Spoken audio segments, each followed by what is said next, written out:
Yeah, Wooks and Warlocks contain sex, drugs, and rockses and rollses, so it's intended for adults. The content warning can be found in the description there.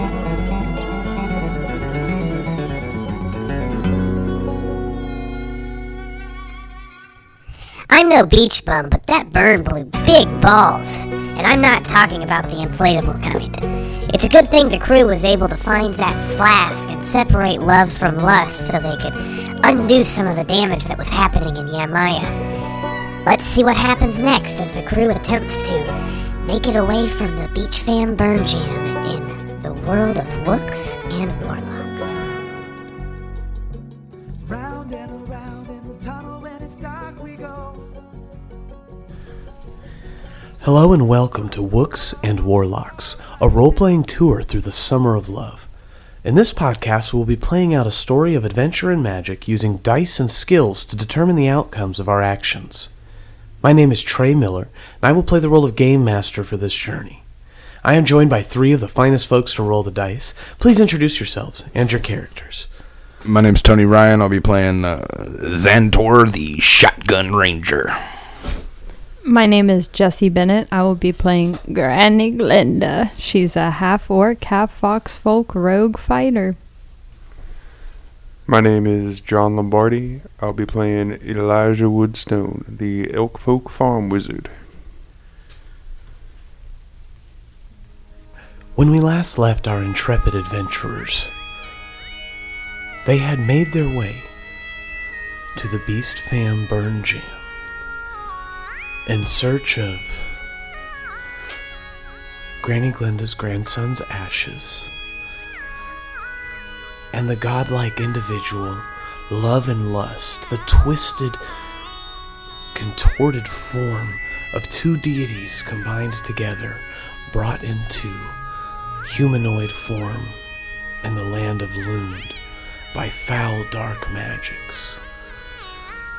Lust had overpowered love and used their divine magic to cast powerful Gaia spells on countless individuals throughout Yamaya, creating a ring of wanton dames traveling around the city, luring unsuspecting jawns to fates worse than death.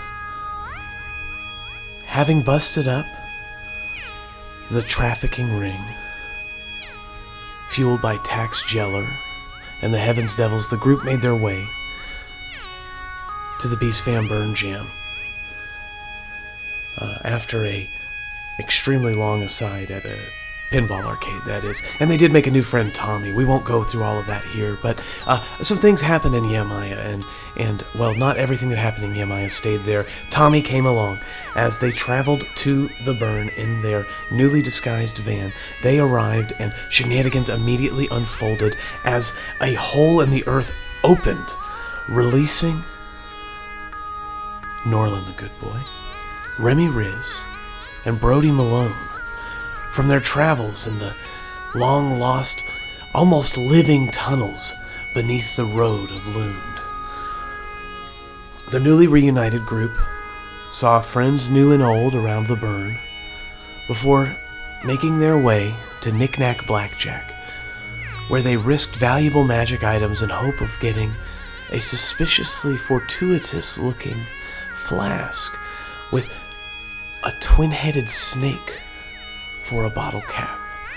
The group won many items in the Knick-Knack Blackjack game, and as the game came to a close, a chill came over the night.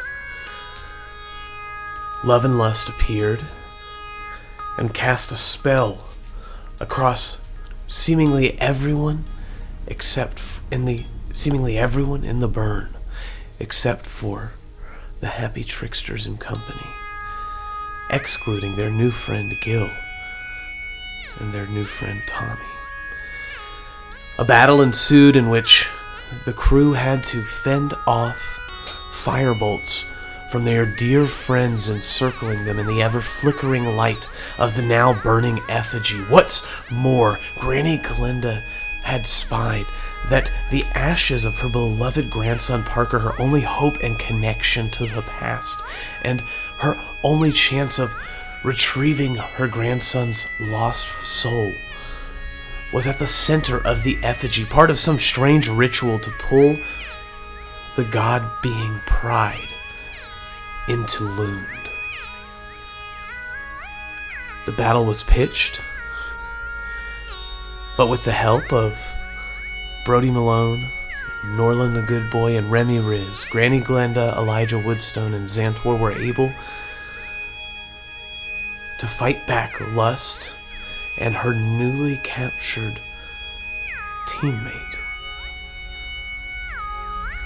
Wheezy F baby!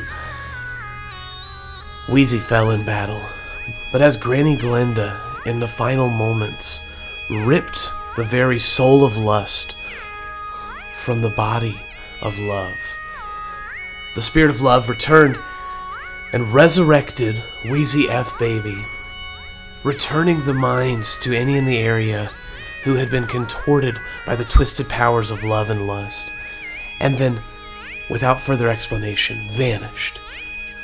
The earth once more opened, sucking Remy Riz, Norland the Good Boy, and Brody Malone back into their adventure to find Norland's morally ambiguous master and hopefully stop an unknown evil plot from unfolding in the land of Lund. Meanwhile, Granny Glenda, reunited with her ashes, is on the surface with Xantor, Elijah Woodstone, the Happy Tricksters, and nearly every friend the group has made along the way. The effigy has crashed and burned. Its smoldering pile, a dimly flickering candle in the wind as waves wash on the shore. The crowd is slowly regaining their awareness as a ethereal energy begins to resonate from the vial of ashes that Granny Glenda has carried from the past. Who's currently holding the vial? Did it get handed from... I know, Elijah, you... I don't remember if I gave it to her yet after I caught it. I think you might still be holding it. But I'll definitely give it to her first thing. As you realize that you're holding the ashes, an ectoplasmic energy begins to reverberate from the vial. Do you hand it to Granny Glenda? Yeah, I'm going to freak out and get like, oh my God, I was doing something. Take it. Do you take it? I take it, yeah. Okay. As you hold the vial, it begins to glow a ghostly blue. The glow intensifies, and a cold overcomes the vial. It feels as though the vial may burst. Granny Glenda makes a little spot on the ground, puts the vial onto the little spot in the ground and hovers over it so nobody else can get to it, but it's still over it. Around you, the folks that you have met throughout your journey are beginning to come to. You see in the distance the draconic form of Penelope, a silhouette in the flickering flames of the fallen effigy. You see Julia, Roy and Dee, and Lassie looking at each other in confusion, exchanging licks and sniffs. You see Scotty, the bartender, rubbing his head in confusion. But your dear friend, Jimmy Jim Jim Jam, no worse for wear, no confusion in his eye, walks up to Granny Glenda. Well, hey there! What are you doing, y'all? This is crazy. What happened to everybody? It sure seems like some sort of strange spell came over him. And who the fuck was the snake lady? And Glenda, what are you doing down there? Oh my God! And he is going to jump back in fear. He says, "You got a ghost in that there vial. You got to let it out." What are you talking about? He's going to point, and he says, I don't know much about nothing or nobody, but I know a ghost in a jar when I see one, and that's a ghost in a jar. You got to open that vial right now. And you see him taking his gun that he pulled from behind his back, and he's stowing it back in his mysterious cartoon-like pocket that exists behind him, and it disappears. And from it, he's going to pull what looks like a scope. And he's going to say, yeah, that's my ectometer. And he's going to twist it and elongate it. And he's looking down. He says, that looks like a ghost that is roughly, this is a ghost from our time. It died before we even came here. What kind of ghost you got in here? What are you, some kind of Ghostbuster or something? Yeah, Jimmy Jam, when the hell did you learn so much about ghosts? Xantor don't believe in none of this shit. He wants to do like an Arcana check and be like, is this what is this even real magic? Well, you got to know these things to be to be a Jimmy Jam Jim Jams. That's what I do. I sell things. I know things. Also, how'd you fight off that possession spell that was going around? What possession Everybody spell? was just literally casting firebolts at us. All you I motherfuckers noticed that. Isn't owe me that drinks. crazy? Are you like a ghost fighter or something, Jimmy Jam? Like what? Things have been a little bit weird ever since we went to that plane of the gods where Festivius was. Y'all gave me that liquid spittle from a Drake. Did y'all not? Y'all knew I was there, right? Yeah, Drake's. I was there. We were all hanging out in that extra dimensional pocket of time and space. That must have something to do with it then. He has something to do with everything, that little bastard. Well, your little Drake, he seems like a crazy fella. He's got some sort of connection to whatever these beings are. And I'm telling you, that same sort of... And you see him pull out his ectoscope again, and he's going to add an additional lens to the end of it, and it's now like kind of like an inch away from me. He said, well, this has... Honestly, I'm getting similar readings from this thing and he's going to turn his big long scope over towards Drake, and it's like kind of dangling, and he's like, well, Drake, you've got sort of some kind of gluttonous energy, whereas what I get from your little Glenda ghost here, and I'm telling you, you need to open that thing or it's going to burst. That looks like it's very proud. It's a proud energy. I think I'm just saying, I'm all right, y'all. I seem to have upset y'all with my presence, and I just feel No, please stay, and open that thing up. And then like Xantor tries to grab for the gun and like look closer at it. He's very fascinated by his gun's put away, but he does have the ectoplasmic. He's like, you trying to grab my roll? Are you rolling for sleight of hand, or are you just like, are you trying to get it from him, or are you? I'm like, Jimmy Jam, let me check this thing out. This is a beautiful piece of machinery. So are you trying to talk him into it, or are you trying to take it from him? Because either persuasion or sleight of hand. I would like to. We'll talk him into it, but if he resists at all, then roll for persuasion. Do a sleight of hand and just kind of take it. Try to talk me into it. You got to roll for persuasion. Jimmy Jam, you're the man. Let's let me take a look at your old shooter here. He got a 10 for persuasion. I'll roll in response, because I really don't know how Jimmy Jam feels about you. He got a 16, and I think that means that he has not been talked into it, and you're welcome to try to take it from him, but of course that would be an aggressive action. You said that's he what would you do wanted? it. Yeah, a sleight of hand, an 18. Okay.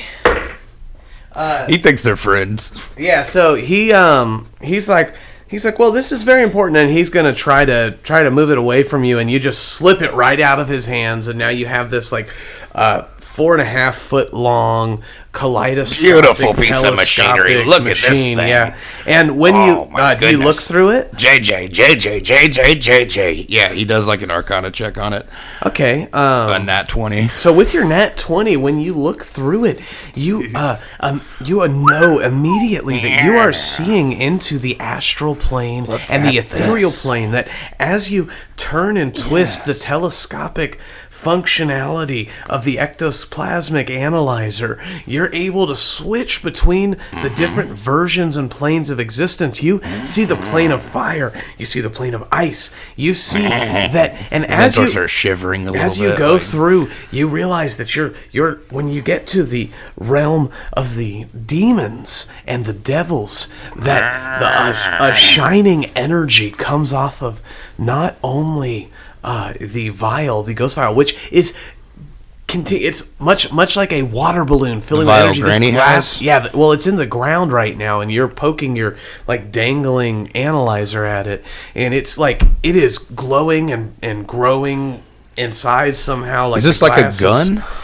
I thought It's this a was like a vial rifle of kind ashes, and no, it's not a gun. It's an ectoplasmic analyzer. Okay. He put his gun away and pulled out the ectoplasmic analyzer, and so you're looking through it and like seeing different realities, and you can see that Drake Farkslot and this thing have similar. You can see exactly what he's talking about. You see the Like a glow or something? The gluttonous demonic energy coming from Drake Farkslot, and you see the prideful demonic energy coming from this vial. Like that green that Drake always had, like that acidy kind of green color is like all Yeah. over him. And then what color would I see on Granny's thing? Like an orange, red, like Fuck yeah. not red, like an orange, like. He'd be like, Granny, this is fucking dope. Check out your thing. And he'd like hand it to Granny. Like, Hey man, you can't just be passing it. Glenda, I guess you need to look at. But I'm telling you, open your. Oh, it's. And he just what's up, JJ? This is cool tech, right, bro? Like, we are definitely adventurers, and we aren't you a salesman? Like, are these for sale? Hold on. I think I've saved up quite a bit over the years. Listen, we're at the burn still. You're not supposed to try to buy anything here. Are you like pulling out your coin purse and counting money? Yeah, until he like hears that, and then you he just hear a instantly gasp. and then Like he everyone instantly around is puts like, it away. He's Yeah. like, this is. Excuse me. That's highly inappropriate, Glenda. What?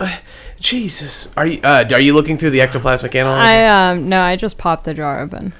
As you do, the coldness that was in the jar immediately like vacuums and a whoosh comes out. You see no movement though. The ashes sit still in the vial where they always have, but out of the end of the what does your ashes vial look like? Like we never really talked about that in detail, I guess. So it's like a little skull at the very bottom of a long tube. Okay. And then the ashes are kind of piled up in the little skull part, and the rest of the tube is empty. Wrong vial, Croc. That's a very Emperor's New Groove sort of llama poison vial. It's different than that? Yeah. Okay. Yeah, those just had a sticker on it. Yeah. But they were just like a basic shape. They were Hers just is like the basic shape shape. of a skull. Yeah, the Okay. glass Like the itself glasses is of- the shape of a Okay. skull. It's a bad reference. I thought it was a good pull. I pulled the wrong lever. There's a vodka that Like a skull decanter, crystal skull, yeah, like something like that. that. Yeah. Yeah. So, but small. So the ashes sitting in the skull sit idle, but a blue-green energy whooshes from the end of the vial, and in front of you forms the ghostly face of your grandson Parker. Around him, a nearly corporeal, ethereal body. A smooth, ghostly form with a long lower half that disappears into a trailing tail. An upper half of a young teenage boy. Sup, Granny Glenda?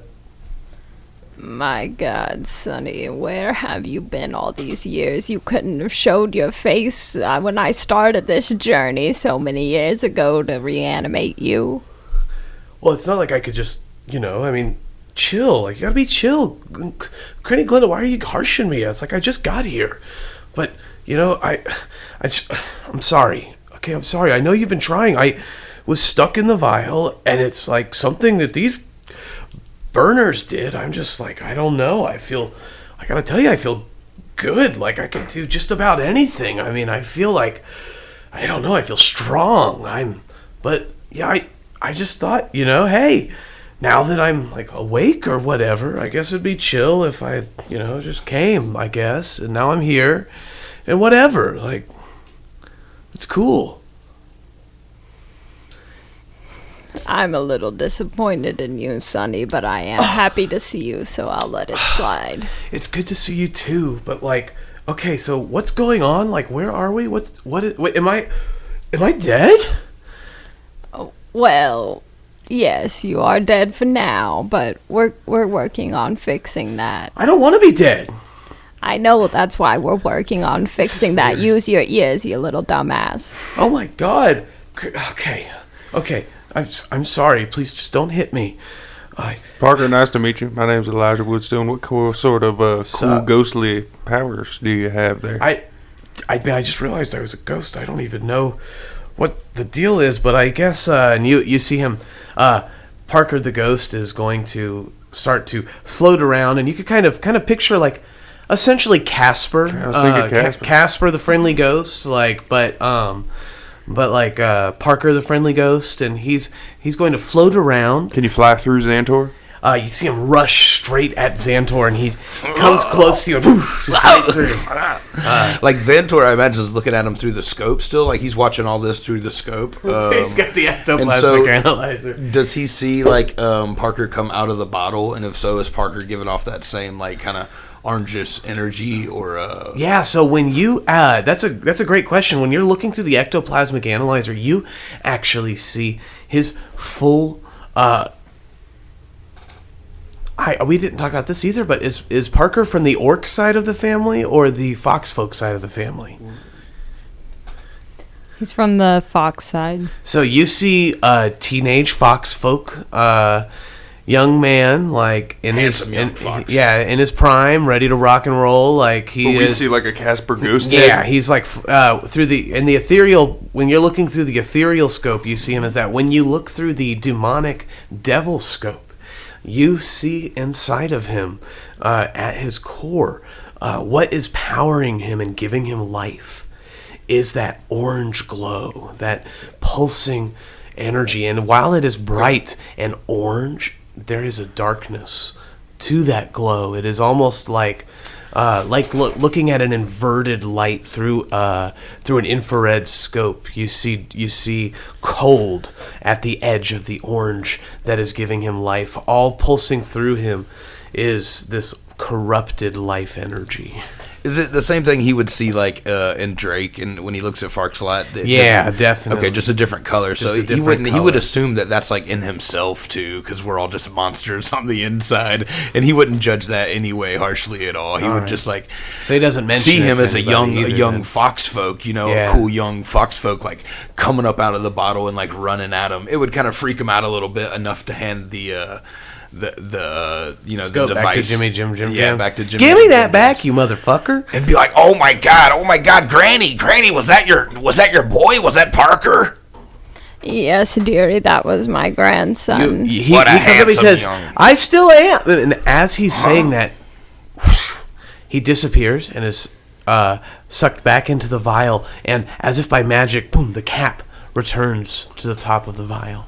Do you think Xantor would have ever seen him in another form other than what he saw in the scope, or is he just going to know him as that one fox form?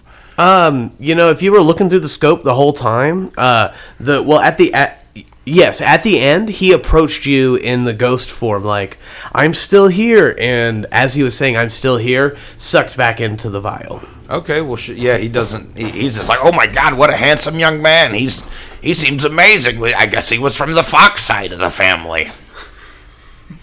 Well, dearie, you can't fully see my orc side, can you? You are a mystery, Granny. Yes. What's I'm glad he's safe. Are we? Did you? Man, what a great day, huh? Just beat some more shit. I would just like to know what the fuck you just did with him. I mean, he was here talking, and then he disappeared. So what did you do with him? Jimmy Jam. Jimmy Jam, what the hell was that? Is that something that we can repeat in the future?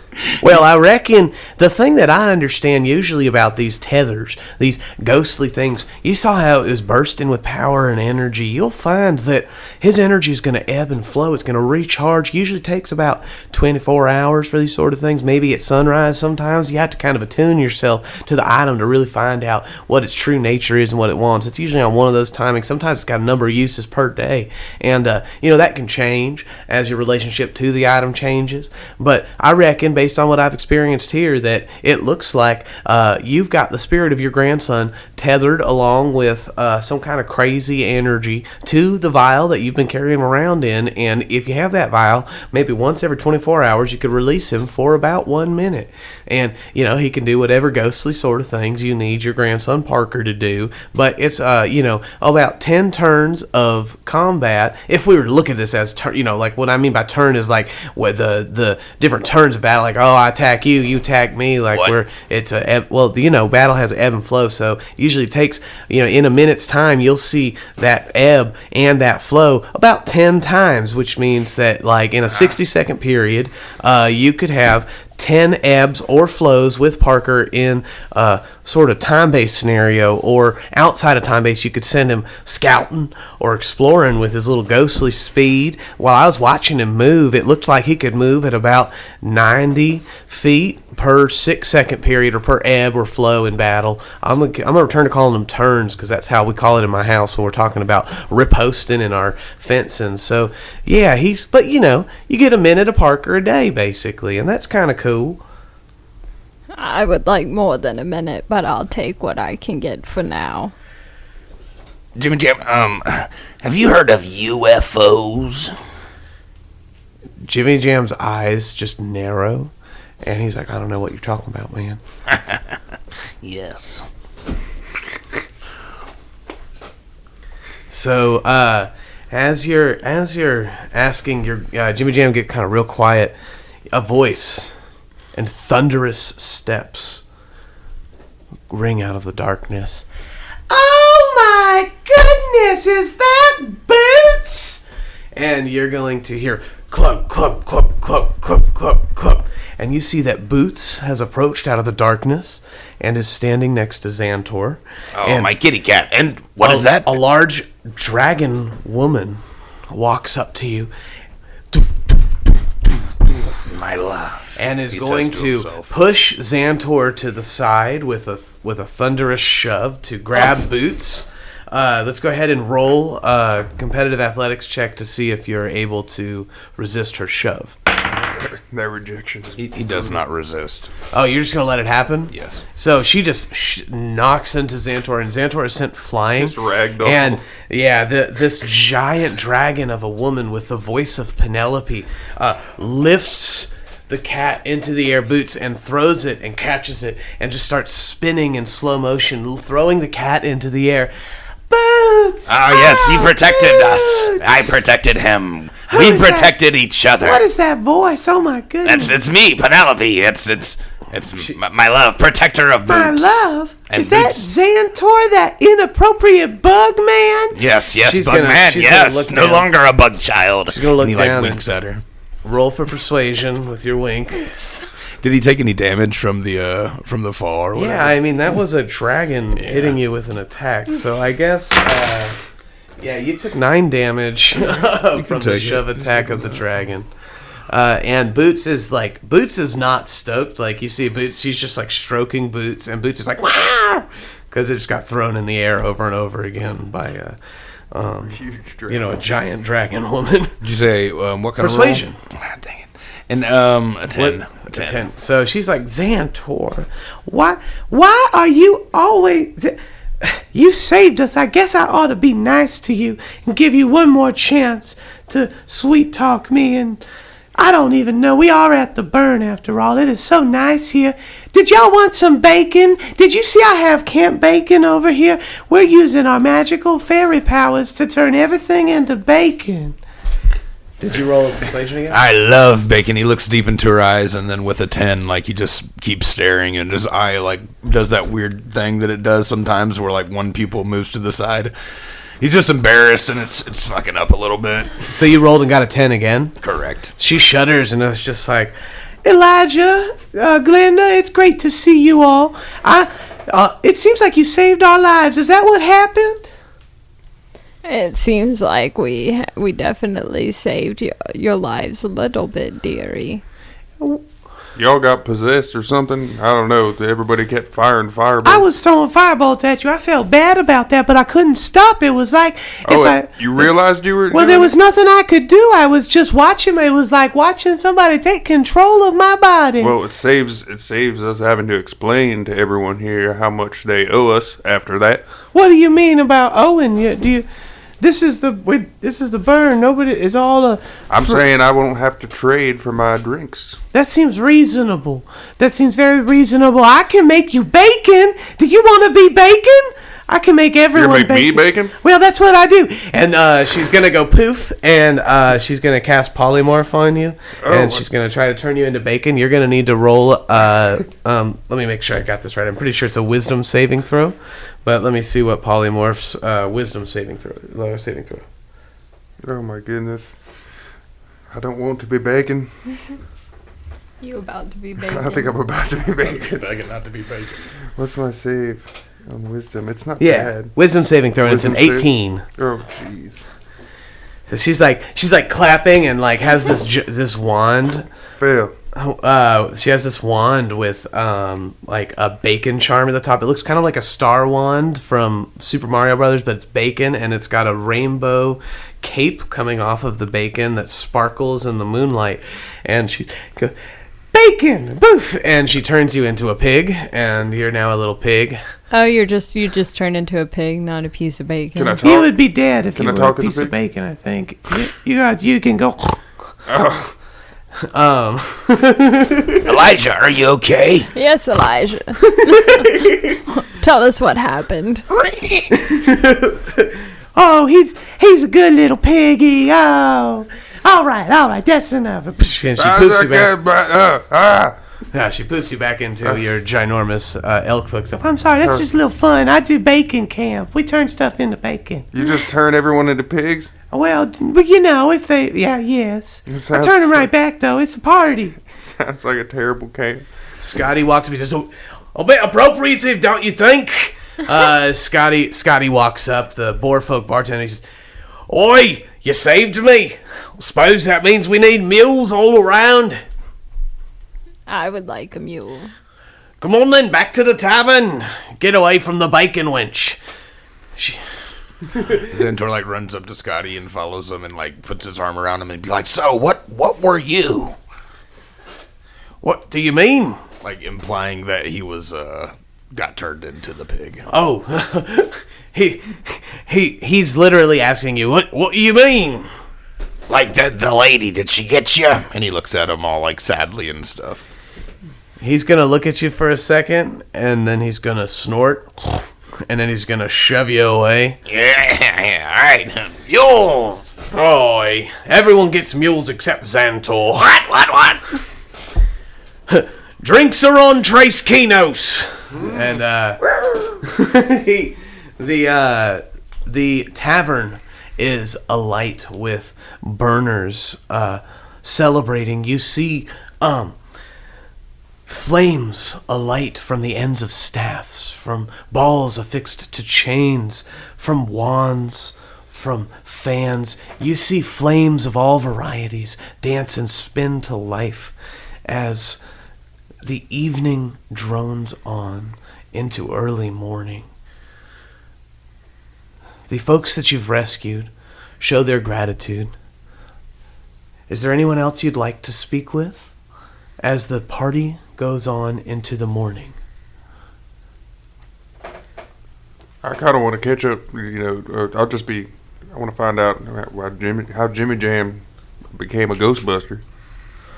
Well, man, you want to talk about my ghost experiences. I mean, this does go back. See, I didn't always, Jimmy Jam, I've known you pretty much my whole life. You never want to talk about ghosts. Well, the thing is that I just didn't, when we lived back in the olden days, I just didn't think it was safe to talk with folks from the village about that sort of thing. You know how the elder is about necromancy. Oh, and he'll burn you. The truth is, I was dabbling. He'll set you on fire. I don't want to be burnt to look at me. I'm an anteater. I got all this fur on me. I'll just catch straight aflame, and you'll see my little anteater nose will go up like a wick. You think a trunk's a cool thing right up until somebody's lighting you a flame with oils about your skin and flesh.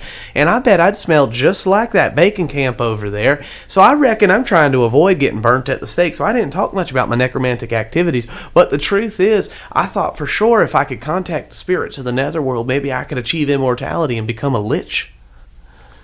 That is a lot to take in. We're good friends. I know I can trust you with this kind of information, and so I'm being honest with you. I hope I haven't been overwhelming. What does a leech do? a lich, it's like basically I put my soul in a phylactery and I'm able to achieve undeath in life. And as long as my phylactery is safe, then my soul, when my flesh is destroyed, will return to the phylactery and my magical energies will begin to fabricate a new body. And, I gave up on it because I realized that in the pursuit I would lose my very self. And what is the purpose of immortality if I lose my soul? Yeah, that's a good point there. That's not a very good trade-off, I don't think, in my personal opinion. Ironic that we find ourselves in the year 1969, so many years beyond when we were. Why, even if I had achieved lichhood, I might not have made it to this era of Lund. Life just has a fascinating way of twisting and turning. I'm so glad I didn't become a lich death lord. Me too, man, me too. Ask him about the UFOs. Xantor yells at Elijah. Xantor's asking something about UFOs. What do you think a UFO is, Elijah? I don't even know what he's talking about. I don't understand half the things he says. I just smile and wave. Uncertain foreign orcs. Ask him. Is that a jab at Glenda? There ain't No, she's not foreign. She's from here. What are you talking about, JJ? We're all from Loon, man. Talking about the ones from the Outlands. We're not Jangoistic against any of the species of our wonderful Lund. We're all from Lund. This continent is Visandia. I know the geography's been unclear. I think whoever created this world decided to add a continent name at the last minute, and probably should have just stuck with Lund as the singular name. But we are on the continent of Visandia in Lund. You got, there's Skull Island, but that's where Granny Glenda's literally from. So if you're talking about the orcs of Skull Island, I mean, you are talking about Granny Glenda's family. And I don't know why I know all of this. I shouldn't be saying this in this voice. Yeah, but you know a lot, JJ. I'm blessed. I'm like Tom Bombadil. having a lot of conversations with the dead. Bombadil. Don't worry about it. Man. He didn't make it into the cinematic universe. Not a lot of people know about it. So Xantor just dipped into the conversation for that whole thing and then, dips out. Anyway, UFOs, right? I'm pretty sure that there might be species on other planets. And if you could contact them in some sort of a way, it's entirely possible that we could interact with and even absorb their life force energy. I'm talking more like a Lich Lord again. I'm sorry. I was getting a little excited. But you're a wizard yourself. Maybe I could teach you the dark arts of necromancy. No, this is too much. This is too much. Unless you're interested. I could raise some skellies. Oh, you could raise many skellies. Maybe we'll think about that. Let me all right. I'm getting a little I don't excited. want to go to hell. There is no hell. Well, there is a hell, but it's a place of devils and demons where their power resides, and honestly, it's not the worst place to be if you have necromantic energies. But I think that once you've given your soul up to one of the dark gods, you just cease to exist once you've stopped existing. So your goal once you become a Lich Lord is just to stay that way. You know what I mean? Existing just forever? Well, it sounds boring, right? That's why I gave it up. That's why I gave it up. What makes anything special at that point? Every time we talk to this guy, Xantor's taking a couple shots in the meantime during the conversation. He's dropping what little coin he has left on the counter. You hear Scotty going, "Quit giving me the money! It's the fucking bag! You're not supposed to give me money!" Well, thank you for all the shots.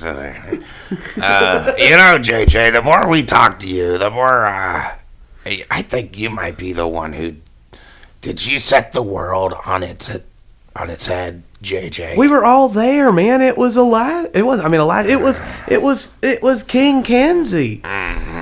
It wasn't me. Yeah, Xantor just knows JJ's the salesperson, and he wants to have this weird confrontational relationship with him all the time. So he just keeps bumping in and out. It's good. And then backs out slowly. Is Granny with us right now? Yeah, what's Granny Glenda up to, for the love of fuck? I imagine she's a little weirded out, just seeing her grandson again. Yeah, she's mostly just drinking and focusing on the fact that her grandson just got reanimated and can be reanimated in spirit form for an hour each day. Well, a minute each day. Or a minute each day. And then she'll come into the conversation occasionally, come out of her disassociation state and then hear what's happening. and then just decide it's best to focus on whatever is going on in her mind right now and not the chaos of UFO talk and Jim James becoming a dark lich lord. Oh my goodness. I'm gonna need another mule myself. So, as you all enjoy an evening at the burn, getting to know Jim Jams better, hanging with your old friends, hanging with your new friends, making memories that will be forgotten by morning light thanks to the many drugs and alcohol consumed. Who all's getting fucked up besides Xantor? Is it just Xantor? No, Granny Glenda's. Yeah, she's fudged. drinking. She's getting fudged. She's doing that internal drinking. Yeah. Just like sitting at the bar by herself, just like staring at the wood grain on the bar. Like, Like, what in the actual fuck is happening in my life right now? Have you opened your bottle anymore, or is it just like sealed at this point? It's sealed. It's sealed in a way. It's like nobody can see it, but it's safe and within her pocket somewhere. and I guess it'll start glowing again when it's like ready to Yeah, or be something. used. Or just know that like tomorrow. Yeah. Oh yeah. That's true as well. Fucking jeez. Are you drinking, Elijah? Are you getting Oh fudged yeah. up with us? Yeah, definitely. Partying it up. Just still a little upset about the whole burn turning on us and shooting firebolts at us. I know they were under a spell and whatnot, but.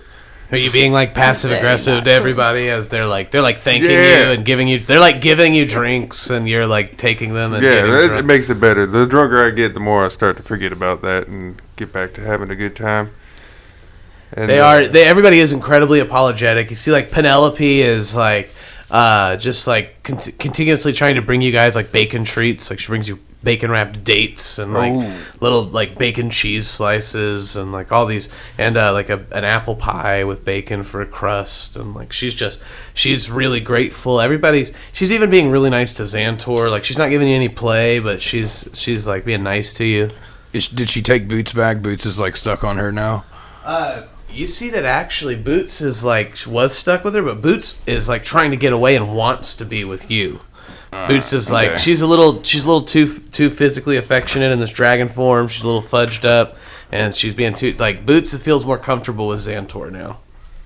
So Xantor had planned on being like real shitty to her, because he didn't like it that Boots was gonna go with her because he misses Boots a lot, but he realizes it's her cat and whatever.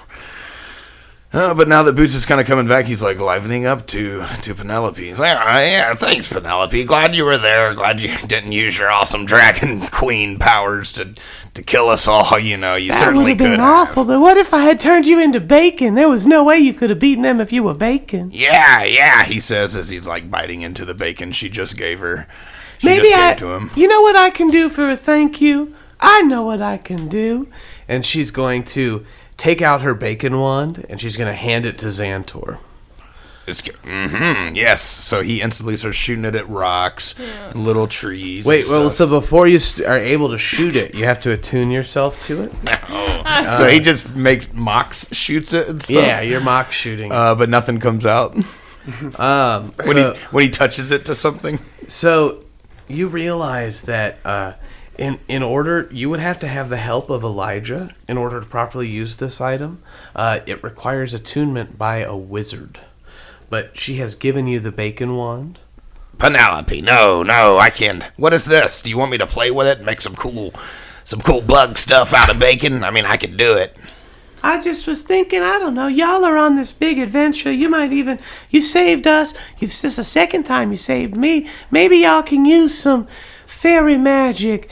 That's a powerful spell. It's like polymorph, but it only turns like non-living objects into pieces of crispy bacon and living objects into pieces of not crispy alive bacon, like we did to Elijah. It doesn't have an unlimited number of charges, though. You better spend some time learning how to use it or give it to somebody who likes these sort of things. But I don't know, maybe it's the drugs, maybe it's the burn, but I'm warming up to you a little bit, Xantor, and I just wanted to give you a present. We all love bacon. We will certainly put it to use. I can help you attune to that if you want. Yeah, Elijah is more of the magic type, and he tosses it to Elijah. All right, yeah, it looks good. Looks good. All right, hold it here. Now stand on one leg.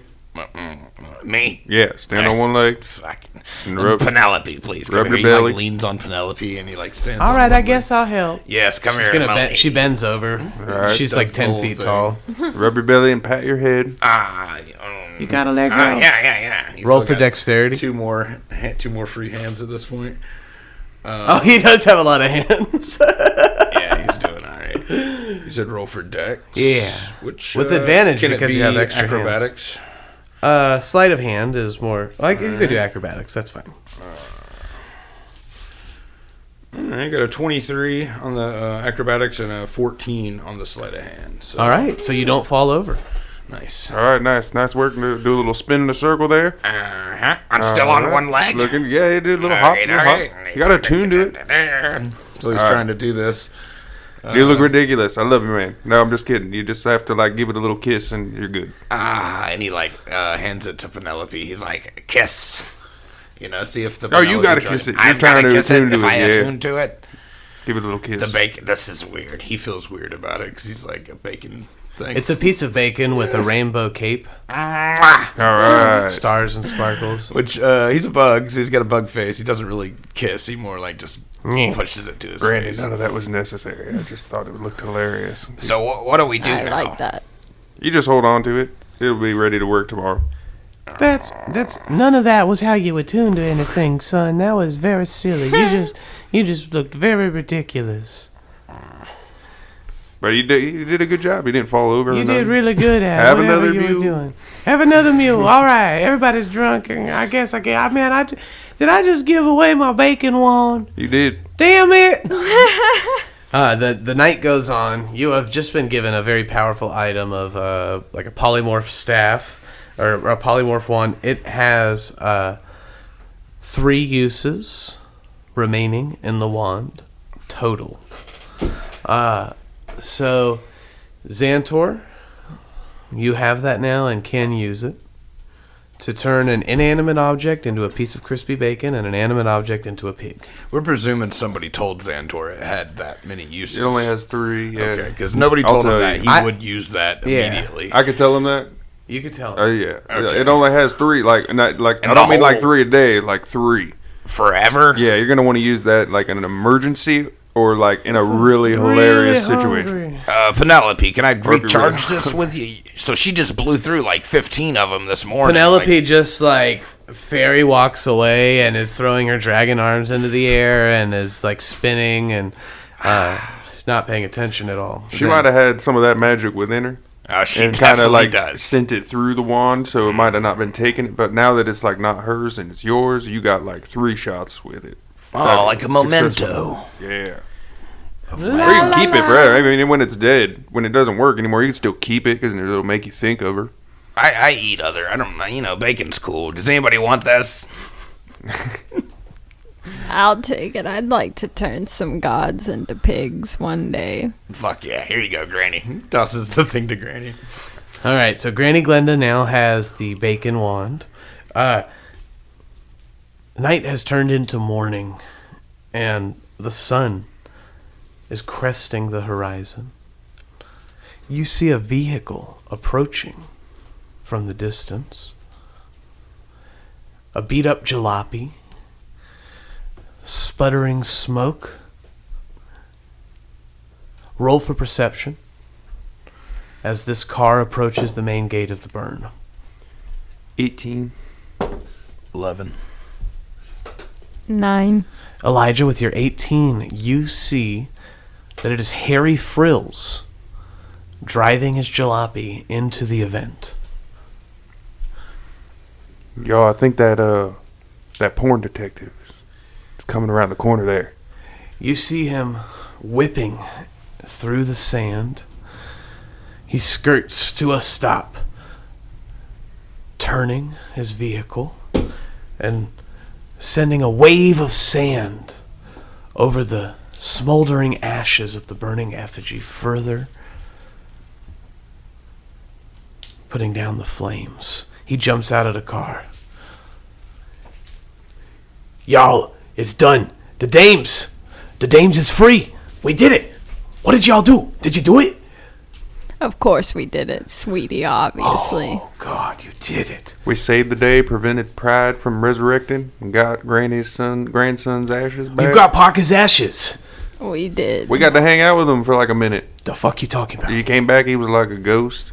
A little ghost boy. I don't do ghosts. There's ghosts here. I don't do ghosts. We'll let you know. We'll let you know next time it comes out. Hey, Incorporeal. Incorporeal. Yeah, I don't do that.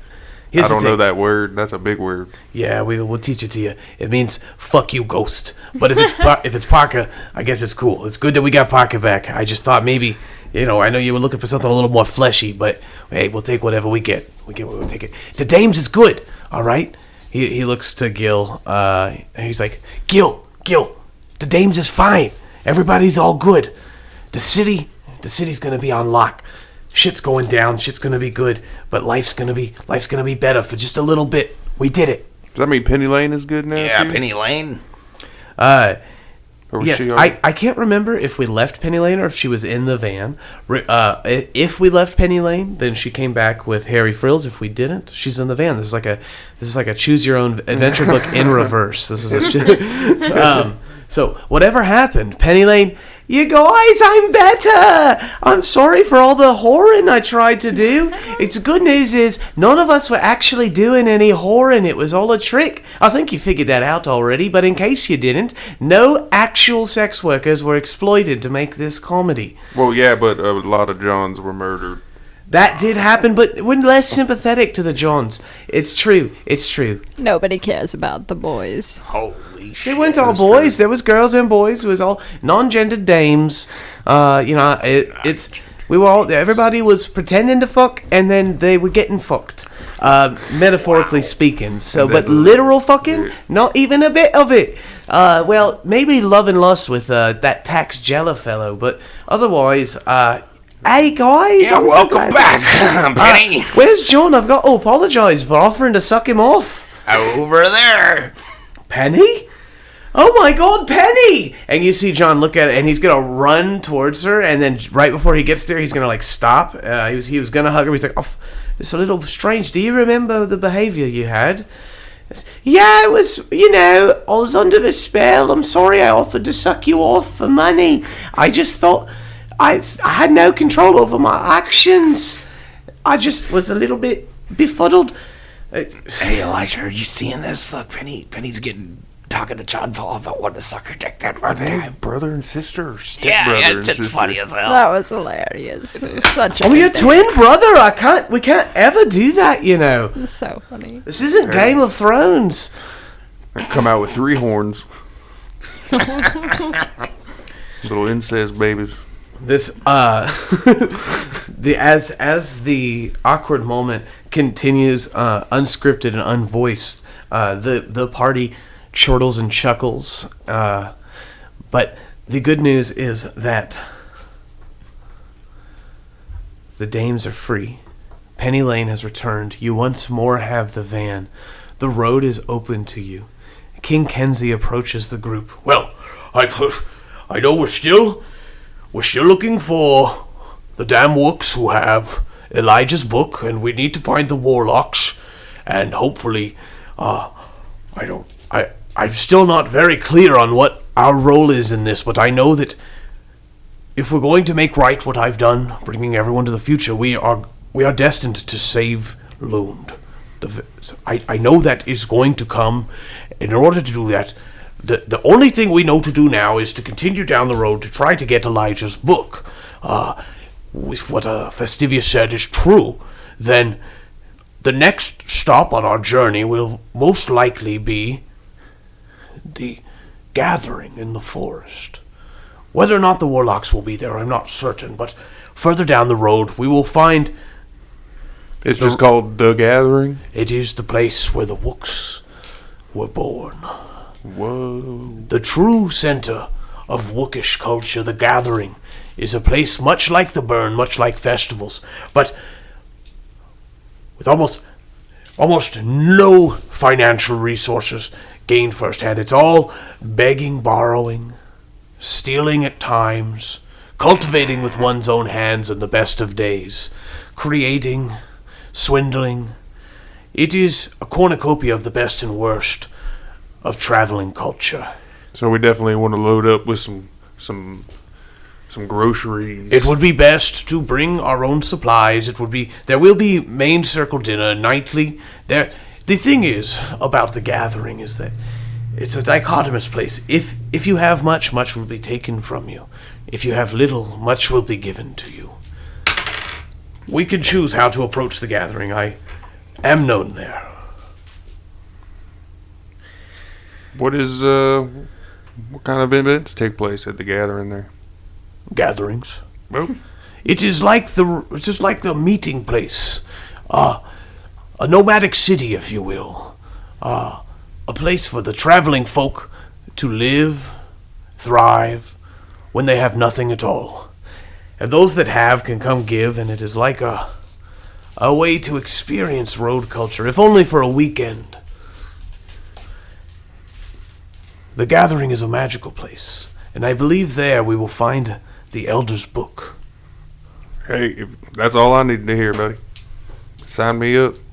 We can always look up some more of that old Drake spit and find out, you know what I'm saying? We could eat it on the way.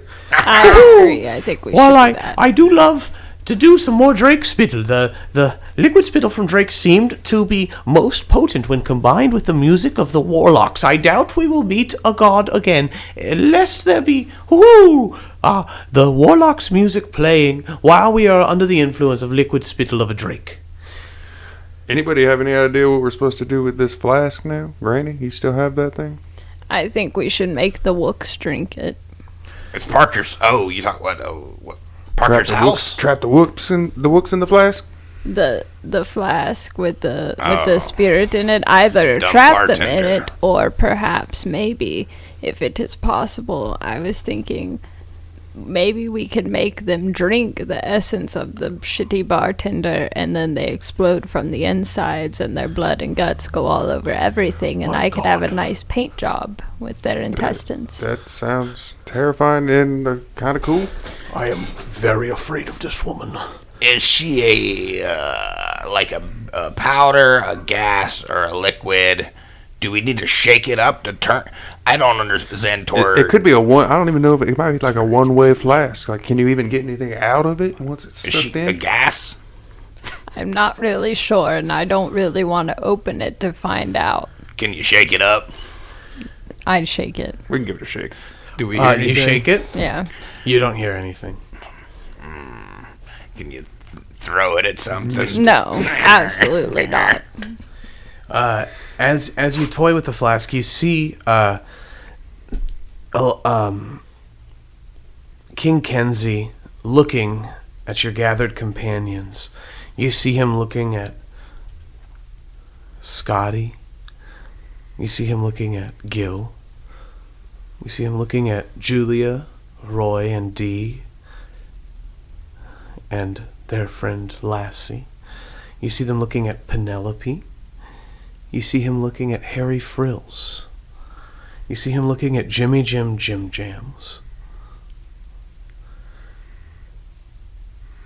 Y'all have any idea, where that tunnel is going to end up? It's crazy how they just got sucked in the ground like that. I kind of wish they were here with us. It sure is. What do each one of y'all think? And Xandor makes eye contact with all those names just listed.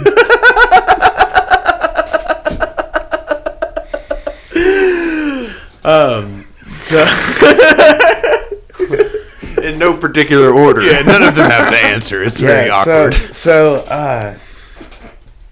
You guys start talking about your companions that you've lost. A very important conversation to be had while King Kenzie eyes the surrounding folks, and we'll get back to the surrounding folks once we have touched a little bit on the loss of Remy Riz, Norland the Good Boy, and Brody Malone. You see that King Kenzie is in a deep reverie analyzing the companions around, and he says, everything happened so fast, I didn't even comment on the fact they just disappeared into the earth. They got slurped into the ground like Slurpy-derpy. like a pudding. It was like the very land itself came alive and chose to give them to us and take them away. That's more than I can. I can do some cool stuff with the ground and the molding of You've the been earth. doing some slurping of the earth. But they that's crazy. I mean, that's how they came out of the ground, right? Yeah, I imagine they're okay. Like, that's the only thing that's keeping me settled is, like, they did kind of appear that way. So I wonder if, like, man, hopefully, can they breathe in there? Like, man. I imagine so if they came out of there. Remy said that it Magic's was... crazy. Remy said the astrolabe led them to the place where they exploded out of the earth. It seems to me that perhaps the astrolabe brought them back. I cannot speak to it. I do not know, but it is a loss to be certain. A smaller team like this, well, it brings me to the point I was going to make. I see around us gathered warriors, and you see the partiers have been awake all night. They sort of shuffle. They're like look down at themselves. They certainly don't look like warriors. A trench coat private eye, a betusked bartender, a cartoonish anteater, bazaar worker. Well, admittedly, Penelope does look pretty powerful, but she's wearing a rainbow tutu as well and is just sort of dancing around. You see the dog folks flarping about as a crew. I don't think we could bring everyone, but perhaps Surely we could, King. we should choose. We should choose someone to accompany us on the rest of our adventure. At least all the dog folk. They're amazing, and they'd be great for finding lost stuff along the way to be found in the future. You see Roy look over and just sort of turn his head like and make a little dog noise. That's a lot of people to add to the van. I think they're probably going to stay together as a group. And We would ride on top together. Don't. No, I don't want to be separated. You hear lady is like, I want to stay with the pack, and Julia's like, you could not separate us. I think the only logical person to bring is that Power dolphin Rangers. man. Absolutely. Oh, you guys forgot about me. I'm here, and I would love to go with you guys. I've wanted to be friends since the beginning. We're destined to be bros. I think we got off on the wrong foot there with Wheezy at Baby. He runs up to Xantor and is like he dolphin flops up to Xantor and is like reaching out with both fins to sort of grab your hands. He's like, Come on, I know you tried to steal from me. It's not really my fault we're not friends. It's yours, but I'll forgive you. Kill him in his sleep. Hello, Wheezy. How have you been, friend? Well, honestly, I think I was under a horrible spell, and I might have done some crazy experimental chemicals injected into my body, and now I'm a little bit more intense than I was before, but Not possible. Oh, Not possible, man. buddy. I'm exuberant. Yeah, good to see you. Good to see you. He Maybe pats the him on van the is back and maybe the van's a little full. walks away. Yeah, he wants nothing to do with it. hey, so maybe you take me with you, huh? You know, your boy Harry. I like Harry. I would Well, Really come on, y'all. I mean, I've That's been the here life since the of the beginning too, Wow. though. Party, guys. I've got a hidden pocket in my back that pulls guns out, and I Who can. the fuck are you? That's Jimmy Jimmy Jams. What do you mean, Xantor? I thought we were. I miss you. Haven't seen you. Long time no see. As you're sitting here trying to decide from the distance, you see, hey guys, it's I'm Tommy. I am here. I do have an anger problem, but I would be happy to come with you guys if you want me to as well. And somewhere in the like covered in sand, walking very slowly towards you, wearing an ill-fitting suit. No. You see a turtle man. No. Oh my God, it's my friends! It's Franklin! You remember me, guys? I'd like to come with you. Franklin, you look Absolutely not. fantastic, man. That suit. Thanks for the looking shoe. good. Look, Granny, it's Franklin. I'm Remember sorry him? I got a little weird at the end of our last hang session. I just get so excited and I forget not everybody wants to. Well, we're at the burn now, so. And you see that he's actually not wearing the lower half of his suit, and he is fully he is shirt cocking it as a turtle person here at the Beach Van Burn Jam.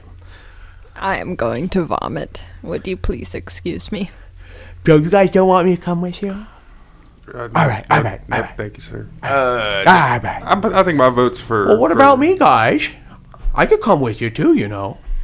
And you see Gil stepping out of the crowd. He's like, "It's a tough choice, isn't it? You guys got a lot of cool homies. It's all good. I won't blame you if you don't pick me. We've got other things to do." And that's a reference to the other games that Gil will appear in. I think I'm a fan of the porn detective. I would either pick Harry or Penelope.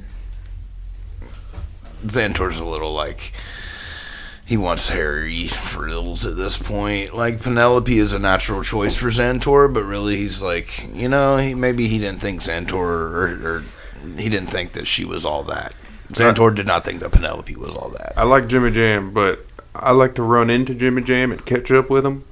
Yeah, I'm like Tom Bombadil. I probably shouldn't be there the whole time. I might even be too powerful for you guys. Yeah, I'm like You're just a god. I'm like a god being. God He's bard. confusing the hell out of me. Yeah. He probably hasn't read Lord of the Rings, has he? Next time he's gonna be like be able to fly. Next time, it's like Mary Poppins. He controls the vines. Gain a cult following. So it sounds like everybody's kind of leaning towards Harry. I think so, yeah. So you guys actually see that like the group of people around you that are close are all like kind of clamoring for your attention. You see Harry has actually started to he's kind of shrugged and walked towards his jalopy, and he's starting to get and pull away. Harry, hold on, buddy. Hey. The car. Hey. You see the red lights of his brake lights come on. He puts the car in park. Now, what is it, Xantor? Come on back here. I got something to give you. And he's like, just kind of leads them back into the party, back towards the group. What is He's it? like, me and the guys here, we wanted to tell you something here. What are you gonna do? What's up? Hey, Glinda. And he just kind of smiles at Glinda. You get the presence of our presence. You get to come with us. I get to come with you. Yeah, it's gonna be a great Was nobody gonna time. fucking ask me what I want to do? If you don't, No, have I'm just any- kidding. I said I wanted to go. Oh, okay. If you don't, have any particular business, My whole life purpose just came to a mine. completion because I existed primarily to help the dames. Like my whole character arc was to help the dames. I would love to come develop a little bit more plot. He also comes with a car. We will pay you So we handsomely. got I really don't another recommend this vehicle. And as he says that, like the bumper falls off, and you see the engine like Oh my springs God. open, and a horrid, acrid odor comes out of it. How did you even get here in that? I ran thing? it off of cheese. I got some cheese I ground up and put in the engine. I don't think it works that good. I don't think that's how cars work. No, this car does. It's a cheese mobile. It's a cheese wagon. Yeah, it's a cheese wagon. Okay. We have a van. I would rather ride with your van. I'm gonna be honest. You see Gil is like, all right, guys, I get it. You know, I got the powder rangers here to help out anyways. We got our own thing to do. We're going to clean up this burn. And, you know, hey, mum's the word. I know the cops are after you guys, but we're going to spread the good word about you guys. No word about you guys even being here is going to get out. But we're team propaganda, y'all now. We're over this. We're totally Happy Tricksters fans all the way through. And Tres Keenos, you guys keep up the good music. It was great jamming with you. Maybe we'll see you down the road. You know, we sometimes end up at the gathering. You'll probably get there before us, but if you stick around, hey, maybe we'll end up there at the same time. And you continue success in your drug dealing cartel business you got down there. It's never been better thanks to you guys. We've got almost no competition. Fuck yeah. Happy to help. Xantor walks up and gives him the forearm hug. Oh, yeah. He gives you a hug back and like I can kind of get. pats I'll you. always remember you, Maya. It's been He, good like, having you whispers in guys his here. ear. It really has. Yeah, Hold it down, man. It's your city. I think for sure that if like we don't ever get to make it back to our home, I think we take up residence in your Maya. You're always welcome in my bungalows. I've got a bungalow with Tres Keenos written on it. Well, I'm gonna need some hit jobs. You're always gonna have jobs. Damn, Gil. We'll see you soon, bud. Hey, y'all. It's been great hanging out. I'm glad I could pop some shots off at a demigod by your side. I wish that you had chose me to go on the adventure, but I understand why you don't want to hang out all the time. It's better if I just appear occasionally. But I do share a cosmic understanding of the nature of our journey, and I just want you to know I'm looking out for you. You've got someone working in the background for your success, and I just want you to know that Jim Jam's got your back. And he's going to salute you, and then he's just going to turn and walk away. Oh, I was going to ask Jimmy Jam if there was a possibility that you had, maybe a pair of, remember what they were called? He opens up his jacket, and like a whole, like a shop comes out of his jacket, like a classic trench coat dealer. It's like, what do you need? I got what you need. Just in case I need to get in touch with you. I mean, you're so knowledgeable on all these different things now. You seem like you could be a really valuable resource for me to communicate with every once in a while. Do you happen to have a pair of sending stones that we could share? Yeah, watch this. Check it out. And he's got a pair of walkie-talkies that he hands you one. He says, these are magically enchanted, and they'll work over any distance. You need to get a hold of me? I'll be just one little click away. Click, click, click. Now, and I won't look as crazy like I'm talking to a rock. It's actually like that's good for this time and space. It truly is. It truly is. It's been real, y'all. Hey, JJ, hold Jesus on. Christ, what do you need, Xantor? Any more of those little thingy-mabobbers that show the energy of Draco over here? The ectoplasmic analyzer? Uh-huh. Well, shit. What do you need to make one of those? You got like a little tiny one? I can't just give you the ectoplasmic analyzer, but I could sell it to you. Yeah. Oh, well, I mean, I thought you didn't sell. Oh, shit, we're at the burn. Yeah, we're at the burn, I'm so embarrassed. JJ. He's like, he turns beet red, and he's going to reach. He's here, you just take it. Don't tell nobody I tried to sell you something. Nah, he's gonna leave unless Granny Glenda wants anything. No. He's like hightailing it out of there. Like, he's embarrassed. He's going back to his booth. And he's just like, he's going to hang out in his little space. He's hiding now. Penelope does not say bye. She's just dancing on the beach and turning things into bacon. With like, she doesn't apparently need the wand. She's just turning things into bacon. There is who else was there? The bartender has gone back to bartending. The dogs are self-contained, and you see that the happy tricksters are piling in the van and getting ready to go. Harry is getting he's got his pistol thrills on in his chest holster, and he grabs a briefcase out of the back of his cheese wagon, and he's gonna jump in the van. He says, you guys coming or what? Mount up. Yeah, Granny Glinda hops in. All right. Xantor, you coming? Oh, yeah. Boots. He's like slowly just watching Penelope dance off in the distance, kind of like, crazy-ass bacon lady. He turns towards Drake, and his Boots, what's Boots doing? Boots like looks back to Penelope, sort of dancing and spinning, shakes his head, and then gets on the van. Comes with us. Yeah, Xantor loves that. Like, loves that. And then just like does his own little dance, onto the bus. So John Paul honks the horn and engages the engine and drives off. The sun is rising. Everyone's a little bit tired, but you are under the effects of a long rest from your relaxing evening of partying. You've recovered your health. You've recovered your spell slots. As you travel down the road, the beaches slowly fade. The terrain turns to plains lands, and you see livestock dotting the horizon. Small farms. It's like the country you remember from the olden days, with the exception of the occasional light bulb or automobile. You could swear you were in the rolling hills of old. As you continue down the road, you see a glint in the field. Roll for perception. I'm going to roll as Harry as well. 12. 15. 13. So Harry's going to look out the window. He says, hey, what's that glint there? Is that one of them cows? That's a golden cow. Hey, pull over. I want to go see this. And the van pulls over, and Harry lets himself out of the car, or the van, and walks to the edge of the field, the pasture, where there's a fence, and he looks. He's like, "Hey, you guys, come see this. That cow's made of gold and jewels." There's a golden jeweled cow in the field. It's like alive? Amongst the livestock, yeah, it's like moving, but it's golden and made of jewels. Like, it's got jewels for eyes, jeweled spots on it and stuff. Xantor assumes this is witchcraft of some kind. He's staying on the bus and poking his head out the window. Granny Glinda's gonna go and definitely check it out. She is about that shine. She wants to get closer. I'll kind of not be up as far as them, but in between them and the bus. Kind of like picking my head up over them. So as you approach, you see that the other cows are keeping kind of like a little bit of a distance from the golden cow, and the golden cow poops, and its poop comes out as diamonds, jewels, piles of gold.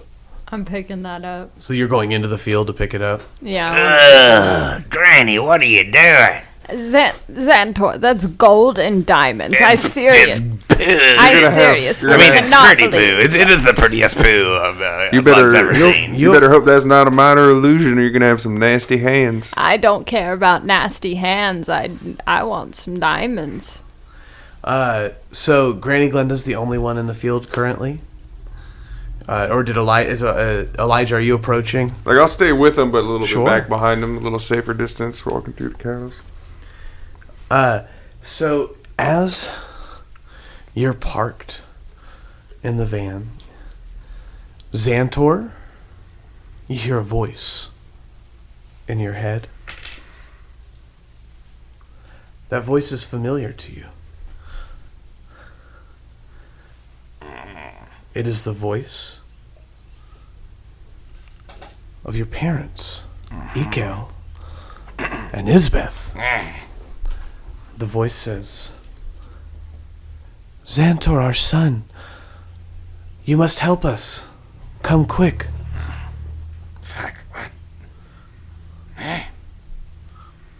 Fuck off. The voice is coming from the cow in the field.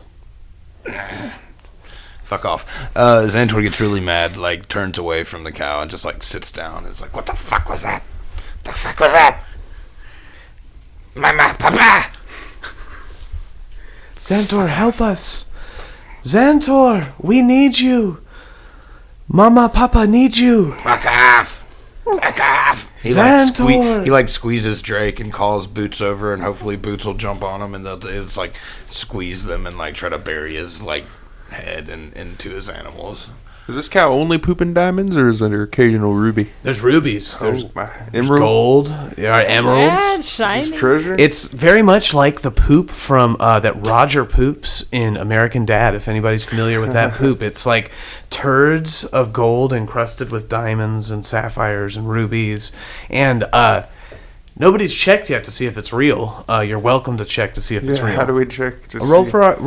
ask away. Oh, Roll for man. Arcana. I mean, I want to see, like, I'm going to take a look, and if I can catch a magic illusionness going on with this.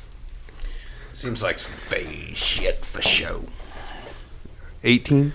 With your 18, you recognize that there are no magical energies about these minerals. This is just a golden cow that poops jewels and gold. Badass. And you now have... I guess we're retiring. Granny Glinda has about $10,000 worth of gold and jewels that she has picked up. It weighs roughly 10 pounds. So it's like $1,000 per pound of treasure that you're getting. So that's where I'm going to experiment and, like, grab some of it and then walk away from the cow and see if it, like, turns into poo if I get away from the cow. it does not turn into poo as you move away. It's treasure. Come help me with this treasure, boys.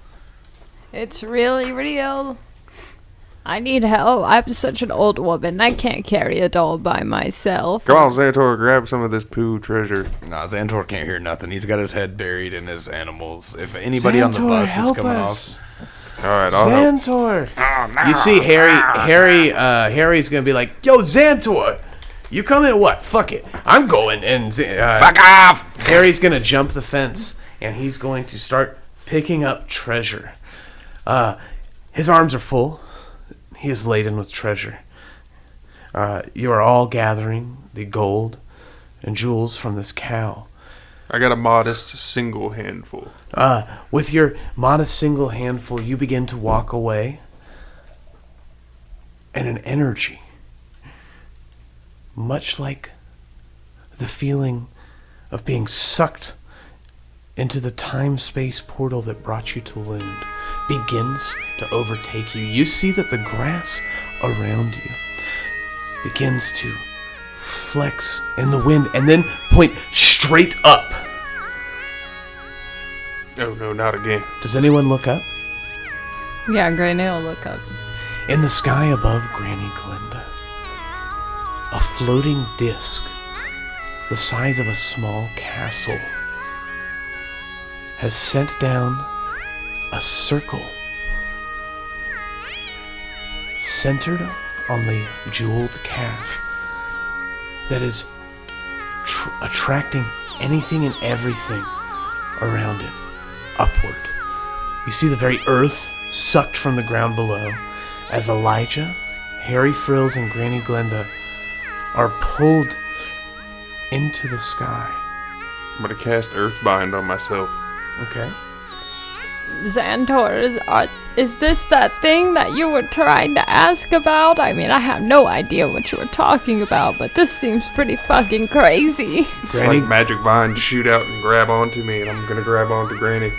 so you're holding on as this tractor beam is pulling you up.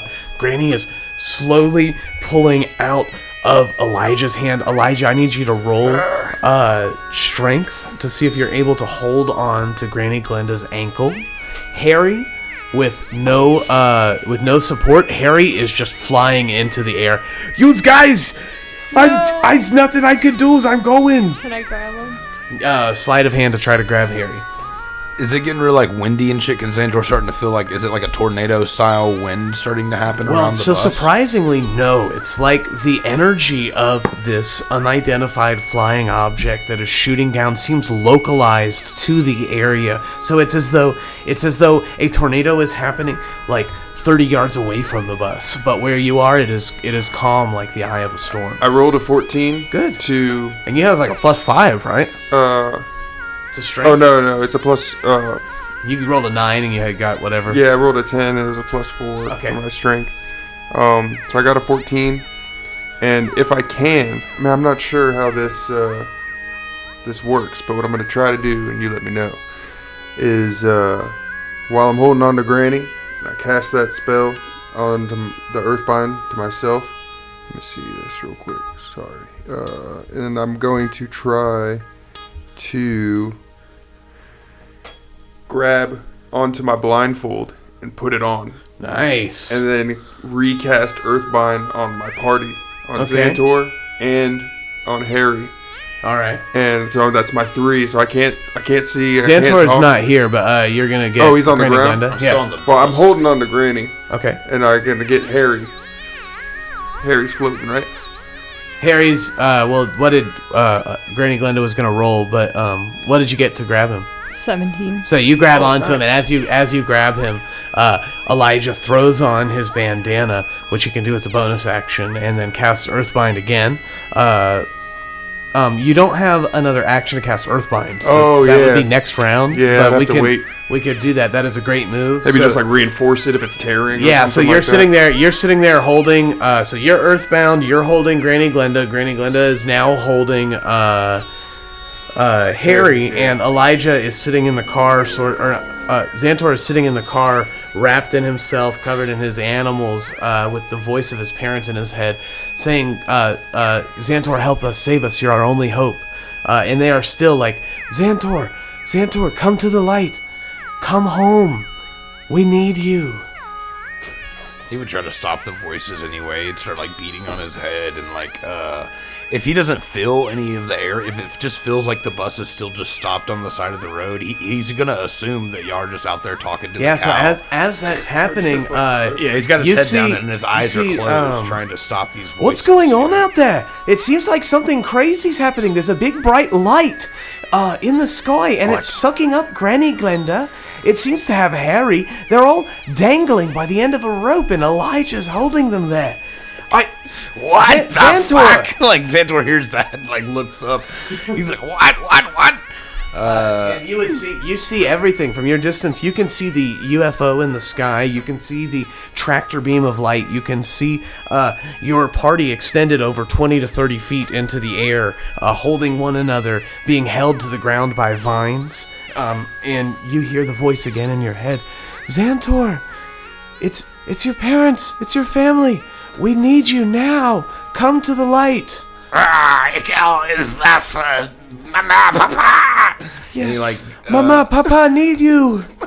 He runs off the bus and just runs towards the party. Tries to shoot a crossbow at the light. At the tractor beam? Yeah, he doesn't know what the fuck to do. So yeah, you shoot a crossbow at the tractor beam. That's good. So you shoot the crossbow at the tractor beam, and the crossbow roll for attack. 28. It shoots right into the center of the light, and it disappears. As you pass the edge of the circle of light, your body begins to fly into the air. You're about halfway up where Harry Frills is whenever the next turn comes around, and Elijah has a chance to cast Earthbind again. If that's what Elijah chooses to do. Oh, man. These are them! These are the foreign orcs I was talking about! Are we supposed to allow this to happen? No, stop them! Stop them at all costs! They're horrible! They're evil! Oh my goodness. Unless you're into that. And he looks over at Granny, I might be into that. They'll suck you up, they'll suck your brains out, I don't even want to tell you what they'll do to you. It's horrible, it's horrible. They killed our whole tribe. They sucked us up as we were babies. It was a nightmare. Get away! So yeah, I'll cast it again. Okay. And try to strengthen the grip we have. Sure. So, since you guys have the double Earthbind, I'm going to take away the disadvantage that you would have for there being two of you. And the tractor beam is going to increase in strength, and I'm going to need everybody to roll. You have advantage, Xantor, on this roll. Elijah and Granny Glenda, you do not have advantage because it is a train of three of you, including Harry. What kind of roll again? What's the rule? Just a raw 20 roll.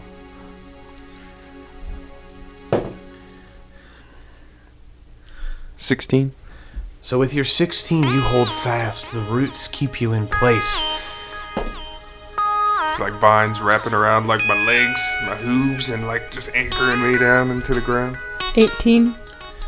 With your 18, you stay fast, holding tight to Harry's ankles. I rolled a 4, and then a nat 20. With your nat 20, you slip out of the vines, and another vine reaches up and grabs you, holding you in place.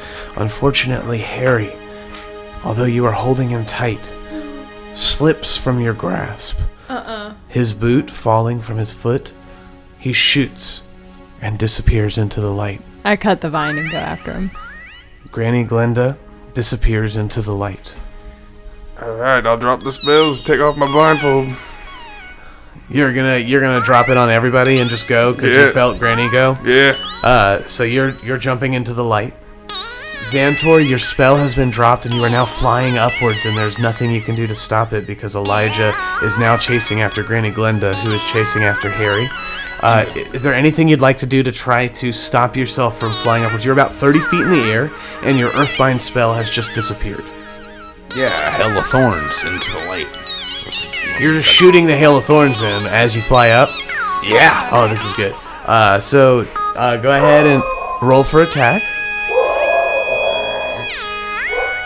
For our listeners, it's Halloween, and I believe we have just gotten our first trick-or-treater. Our lovely dog, Julia, is letting us know.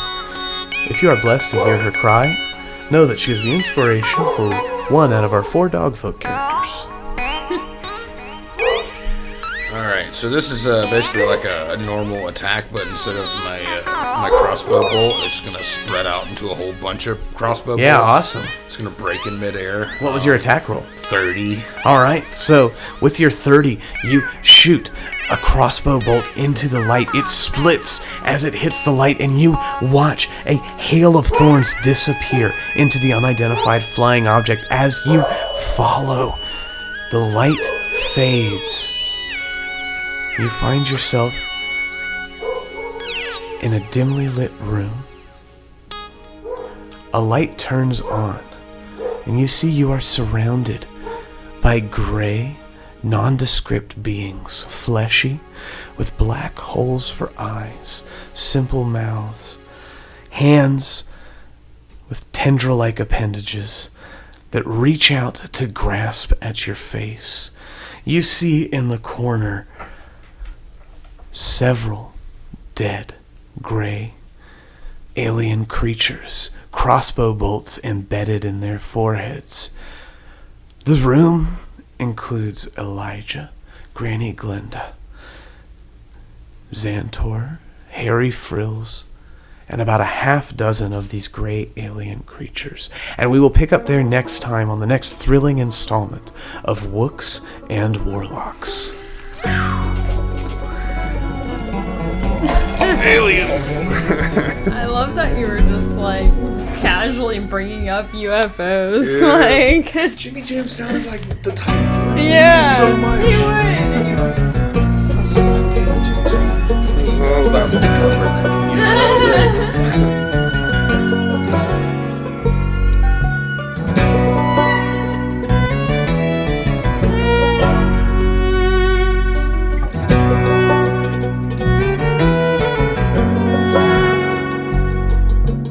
Round and around in the tunnel when it's dark we go, searching through the rubble for what once was spark like a shout in the night. And the sight of the past, it can fill us with fear all night, though we know the wheel comes back after time. Oh, sweet time.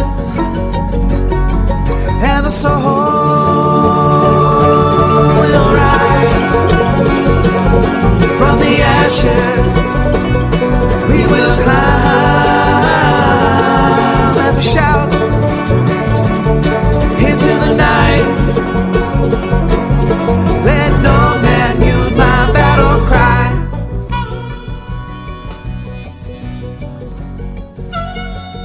Wooks and Warlocks features Anthony Ryan as Xanthor, the Bugfolk Ranger, Jesse Bennett as Granny Glenda, half Foxfolk Rogue, John Lombardi as Elijah Woodstone, the Elk Folk Wizard, and Trey Miller as Dungeon Master. Intro and outro feature the song Flight of the Phoenix by Tirefire. Recording and editing are completed in-house by the Wooks and Warlocks team, recording consultation provided by Adam Horwitz. You can find us online at Spotify, Apple Podcasts, YouTube, Facebook, Instagram, and Discord under the name Wooks and Warlocks. Links can be found in the description. If you would like to sponsor an episode of Wooks and Warlocks, please contact us at wooksandwarlocks@gmail.com. Thank you for listening. Dark clouds brewing a storm deep in the sky. Words spoken in anger, vibrant like a neon sign in the mind's eye, multiplied by time and time again. It's those we love that we lose when we struggle with what's inside, just hoping for hope, something to want